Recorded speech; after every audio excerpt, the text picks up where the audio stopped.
I woke up at 6:18 in the morning to the sound of wood breaking. Not creaking, not shifting, breaking. The kind of sharp, violent cracking sound that snaps you awake before your brain even catches up. Then came the noise that made my stomach drop. Cows. Dozens of them. Loud, panicked, heavy. I rolled out of bed and ran to the window, still half asleep, and for a moment, I honestly thought I was dreaming.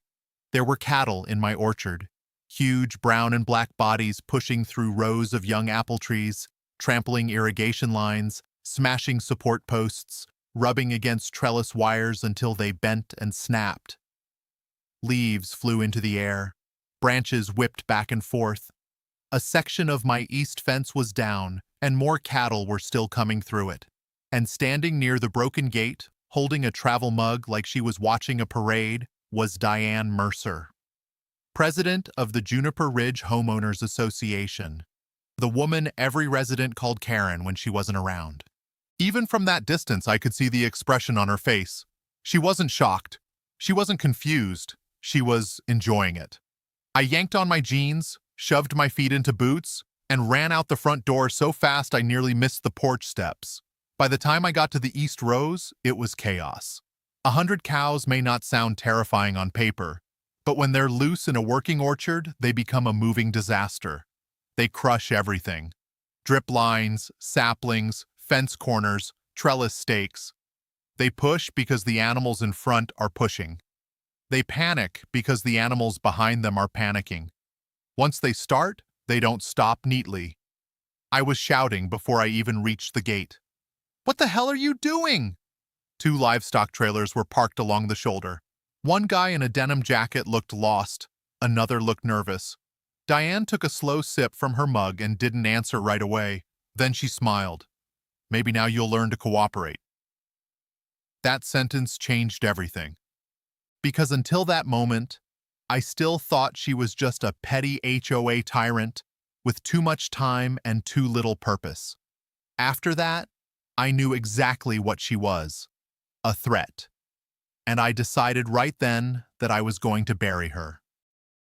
My name is Luke Carter, and 3 years ago I bought 12 acres outside Wenatchee, Washington, after my divorce wrecked what was left of my old life. The property wasn't glamorous. It had a weathered farmhouse, a leaning barn, a half-dead orchard, and more deferred maintenance than any sane person would want. But it was land, real land, the kind you can stand on, work on, bleed on, and call your own. That mattered to me. I'd spent years in commercial landscaping, building up other people's properties, while my own life felt less and less stable. When the divorce was finalized, I wanted something solid, something no one could emotionally negotiate away from me. So I took everything I had left, added a loan big enough to keep me awake for months, and bought the farm. The orchard had been neglected for years. Some blocks were diseased, some had root issues, some trees hadn't been pruned properly in so long they looked confused. The irrigation system was a joke held together by rust, duct tape, and blind optimism. But I worked, every day, every season, through frost scares, line breaks, pests, mold, and labor shortages. By the second year, it started paying off. Not in a dramatic way. I wasn't becoming some wealthy agribusiness owner. But the orchard was alive again. I replanted damaged rows, rebuilt the drip system, put up deer fencing, started selling direct subscriptions in town. It was working. Then the HOA decided my land was a problem. Juniper Ridge sat along the western and northern edge of my property. It was one of those polished foothill developments built for people who want country views without country realities. Nice stone entry signs, curved roads, expensive homes, rules about aesthetics. Residents who loved the idea of living near agriculture, right up until agriculture smelled, made noise, or looked inconvenient. Because of some old access and drainage agreements, my parcel overlapped with the HOA in a few limited ways. Not enough for them to control my land, but enough for them to make my life expensive if they wanted to. And once Diane Mercer became HOA president, they wanted to. The first time she came to my house, She arrived in oversized sunglasses with a leather folder tucked under her arm, like she was delivering a court summons instead of neighborhood complaints. "Mr. Carter," she said, "we've received several concerns from residents." "About what?" "The visual condition of your equipment area, the agricultural smell on warm days, the eastern field's appearance from the cul-de-sac." I actually thought she was kidding. "The appearance?" She smiled like she was explaining something simple to a child. "It borders a luxury community." That told me everything I needed to know about Diane. To her, my orchard wasn't a working farm. It was scenery that had failed to behave properly. I told her my land was zoned agricultural and everything on it was legal. She said legality wasn't the only issue. I told her it usually was. She didn't like that answer. After that, the letters started. Too much noise during early spraying, too many trucks visible from the neighborhood road, burn piles that had already been county approved but were somehow still distressing residents, fruit drop attracting wasps near the western fence line, and the funniest one of all, a formal request asking whether I'd consider using a more aesthetically pleasing shade of orchard netting. I wish I were making that up. At first, I ignored it. But after the fifth letter, I started saving everything. Emails, notices, texts, certified envelopes.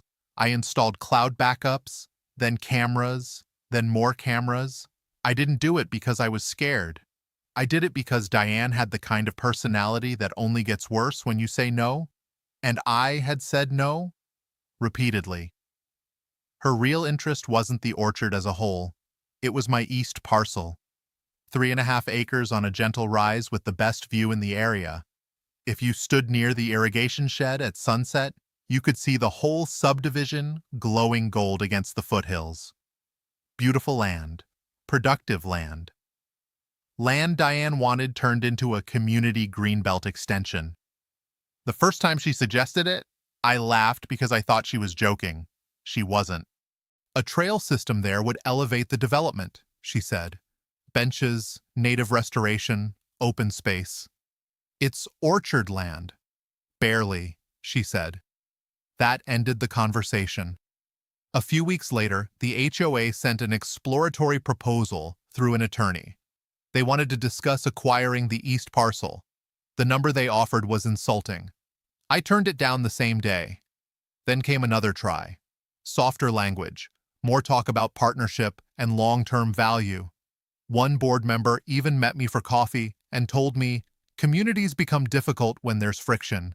That sounded like a warning because it was one. I told him the parcel wasn't for sale. From that point on, things changed. More inspections, more complaints. Survey stakes moved, gate chains mysteriously unlatched. A pressure valve on my irrigation system turned just enough to hurt flow in one block.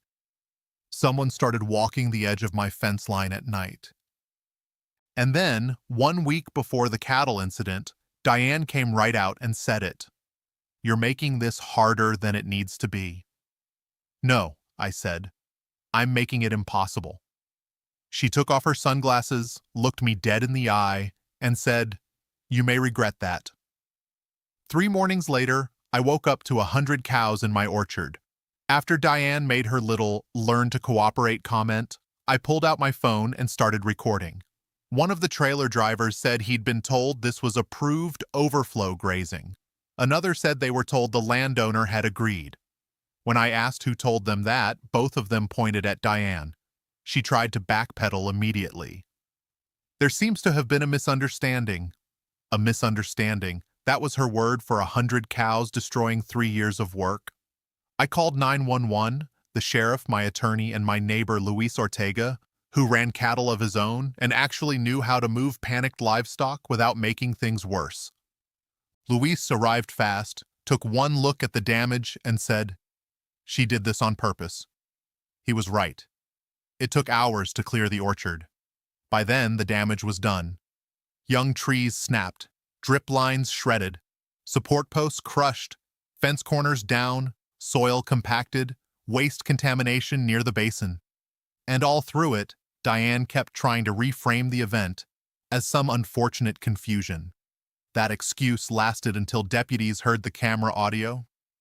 Maybe now you'll learn to cooperate. Clear as day. By the end of that morning, she'd asked for an attorney. By that afternoon, her lawyer emailed mine saying the association hoped to resolve matters constructively and without escalation. That phrase told me they were scared. My attorney, Nina Park, came out in person that evening. Nina was the kind of lawyer who wore practical shoes, drove an old Subaru, and made terrible people regret underestimating her. She walked the orchard in silence for nearly 20 minutes, taking notes and photos. Then she looked at me and asked one question. "How much footage do you have?" "All of it." "Good." I showed her everything: the acquisition letters, the violation notices, the texts, the gate footage, the audio, the complaints. She read through it all with the same quiet expression she always had when someone else's future was getting shorter. "This isn't just civil," she said. "I know. You want revenge? I want complete revenge." She nodded once. "Then follow instructions." Over the next week, she hired an agricultural loss expert, an arborist, and a forensic accountant. She sent preservation letters. She blocked direct contact. She warned the HOA that every additional incident would increase liability. That should have ended it. Instead, 2 nights later, my packing shed burned. The fire started at 2:11 a.m. I woke to an alert on my phone and opened the camera feed to see orange light blooming out of the south side of the shed. By the time I ran outside, flames were already climbing the wall. I called 911 and tried to get close enough to use the extinguisher, but the heat hit me like an oven door slammed open in my face. Then my phone buzzed again. Motion detected, South Lane camera. I opened the feed. A man in a canvas jacket was moving fast near the gravel lane. Richard Mercer, Diane's husband, clear enough to identify. That was the moment I understood the cattle incident hadn't been the end of the campaign. It had been the beginning. The fire marshal found accelerant. The sheriff's office took statements. Richard claimed he had gone for a drive and walked near my property after seeing the glow of flames. He denied setting the fire. Maybe that was true. Maybe it wasn't. But he was there, and he shouldn't have been. Meanwhile, Nina started digging into the HOA's finances. That turned out to be even uglier than the property damage. Juniper Ridge had a reserve fund, money set aside for road work, drainage repairs, long-term infrastructure, all the boring things HOAs are supposed to manage responsibly. Except Diane had been moving money around. Quietly. Legal invoices labeled Community Integration Strategy. Survey work around my east parcel, consulting expenses tied to boundary harmonization, reimbursements to Diane herself, a payment to a company called Cascade Ag Logistics for temporary land management support. That was the cattle. It had to be. The trailer drivers later confirmed they'd been texted instructions from a burner phone under the initials DM, promising a cash bonus if the drop happened before residents were awake. One of those trailers, we learned, had been borrowed through Ron Pritchard, a Juniper Ridge resident and HOA committee member. That was the first crack in the wall. The second came when one board member resigned. The third came when another quietly started forwarding internal emails. One of those emails said, "Pressure may create flexibility where offers haven't." Another referred to my east parcel as the final obstacle to a cohesive boundary plan. Obstacle. That was what I was to them. Not a landowner, not a neighbor, an obstacle. Then came the hidden file that changed the whole case. Melissa Hart, the HOA treasurer, came to see me one afternoon looking terrified. She admitted she had copied documents from a private Dropbox Diane was using outside the normal board archive. Nina reviewed the files that same night. Among them was a document titled Leverage Paths. No logo, no signature, just bullet points. Enforcement fatigue, access scrutiny, neighbor complaints, visual pressure, temporary land use disruption, insurance angle, acquisition reapproach after compliance event. That document translated cleanly into real life. Temporary land use disruption was the cattle. Visual pressure was the harassment. Compliance event meant they were trying to break me. It was extortion with suburban formatting. At the next hearing, Nina laid everything out. The parcel pressure, the money transfers, the hidden documents, the cattle, the fire. The judge was not impressed. He froze discretionary reserve spending, ordered preservation of financial and digital records, barred any further contact with me, and authorized a forensic review of the reserve fund. That was when Juniper Ridge turned on itself. Because homeowners who don't care about a farmer absolutely care when their reserve fund is suddenly under court supervision. The neighborhood exploded. Residents demanded answers. Board members resigned. Diane tried to save herself by sending a letter calling me an aggrieved landowner seeking financial leverage. That letter backfired once the cattle audio started circulating privately. You can survive rumors. You usually can't survive your own voice. Then the quietest man in Juniper Ridge stepped forward. Tom Alvarez, maintenance contractor. He fixed the neighborhood gates, sprinklers, lighting, the sort of guy people barely notice because he's always there but never central. Tom told investigators that 2 weeks before the cattle incident, Diane had him change the lock on the east maintenance gate for no valid reason. She told him to give the old key to Ron Pritchard. That alone was bad. Then he handed investigators a flash drive. It contained security footage from the back of the HOA clubhouse parking lot. 4 days before the cattle incident, Diane and Ron were caught on exterior audio discussing how, if he won't sell, we'll create pressure until he does. Then Ron said, "The cattle will make it look like a mistake." And Diane answered, "Good. And if that doesn't push him, we escalate." Escalate. That one word turned the case from ugly into criminal. State investigators seized phones, traced burner purchases, and expanded financial subpoenas. One burner had been bought by Ron Pritchard. Another had been activated near Diane's home. Richard Mercer, realizing his options were shrinking, finally gave a sworn statement through separate counsel. He admitted helping coordinate the cattle delivery.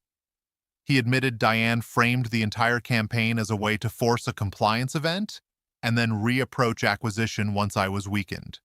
He denied setting the fire, but placed himself at the scene and confirmed Diane had hired a man named Travis Caldwell for security consultation.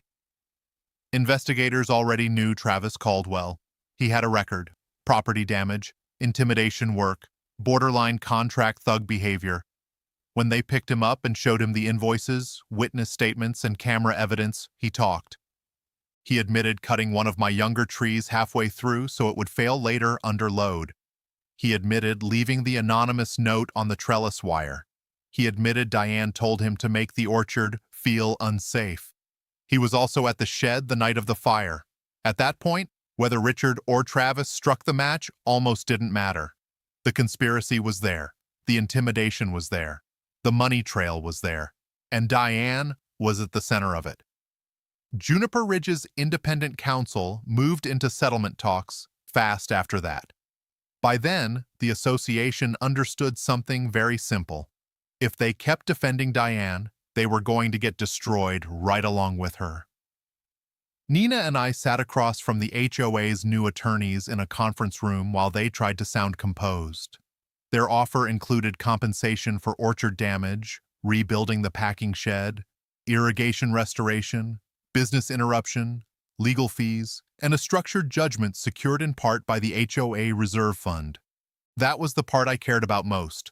Not because I wanted their money for fun, because I wanted the exact fund Diane had used as a weapon against me to become the thing that paid for what she'd done. And that is exactly what happened. The court approved restrictions and controlled transfers tied to the settlement and the pending claims. In practical terms, a substantial portion of the Juniper Ridge Reserve Fund was effectively seized to satisfy the judgment and secure future obligations. The same reserve fund Diane thought would shield her. The same reserve fund she had quietly moved around to pressure me, harass me, and fund her little campaign. It paid me back instead. As for Diane, the criminal case went forward. Conspiracy. Fraud-related counts tied to misrepresentations and funds, property damage, extortion-related charges. Her husband got dragged in. Ron got dragged in. Caldwell definitely got dragged in. And Juniper Ridge spent the next year cleaning up the mess she left behind. New board, new council, new rules. A lot more humility. The orchard took time to recover. Some trees didn't make it. Some rows had to be replanted. The new packing shed cost more than the old one ever had, even with settlement coverage. I lost sleep, time, money, and peace. But I kept the land. That mattered more than any of it. One evening near the start of harvest, I stood by the rebuilt east gate watching the light move across the rows. The repaired lines were running clean. The younger trees had taken hold. The orchard was alive again. Luis pulled up in his truck, leaned out the window, and grinned. Heard the HOA reserve fund got hammered. Yeah, bet Diane never saw that coming. I looked out over the trees.